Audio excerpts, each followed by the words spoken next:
জীবনের 22 গজে যখন লড়াইটা শুরু হয় তখন প্রতিভা অনেকেরই থাকে, কিন্তু সেই প্রতিভাকে সাফল্যে রূপান্তর করার জন্য প্রয়োজন হয় অদম্য জেদ আর ইস্পাত কঠিন মানসিকতা। আয়ুষ মাত্রের জীবনের গল্পটি ঠিক তেমনই এক লড়াকু যোদ্ধার কাহিনী, যিনি প্রমাণ করেছেন যে বয়স কেবল একটি সংখ্যা মাত্র যদি লক্ষ্য থাকে স্থির।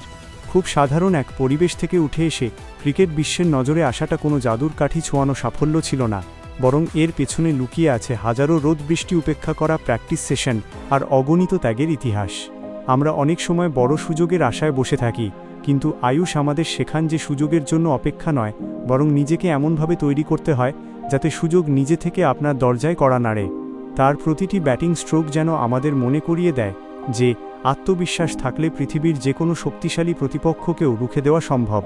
জীবনের শুরুতে হয়তো অনেক বাধা ছিল সীমাবদ্ধতা, কিন্তু তিনি সেই সীমাবদ্ধতাগুলোকে কখনো অজুহাত হতে দেননি। সাফল্যের এই শিখরে পৌঁছানোর পথটা কখনোই মসৃণ ছিল না, প্রতিটি পদক্ষেপে ছিল কঠোর পরীক্ষা। যারা আজ ব্যর্থতার ভয়ে পিছিয়ে যাচ্ছেন কিংবা ভাবছেন আপনার দ্বারা কিছু সম্ভব নয়, তারা আয়ুষের এই যাত্রার দিকে তাকালে দেখতে পাবেন যে পরিশ্রমের কোনো বিকল্প নেই। একজন তরুণ ক্রিকেটার হিসেবে ঘরোয়া ক্রিকেট থেকে জাতীয় স্তরের আলোচনায় উঠে আসার এই সফরটি আমাদের স্বপ্ন দেখতে শেখায়।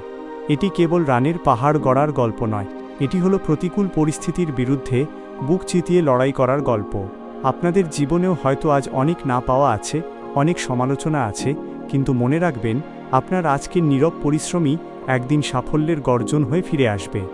আয়ুষ মাত্রের জীবন আমাদের এই বার্তাই দেয় যে নিজের সামর্থ্যের ওপর বিশ্বাস রাখলে এবং সততার সাথে লড়ে গেলে একদিন আকাশ ছোঁয়া অসম্ভব কিছু নয়। তাই দমে না গিয়ে লড়াই চালিয়ে যান, কারণ অন্ধকার সময়ের পরেই আসে বিজয়ের সোনালি আলো।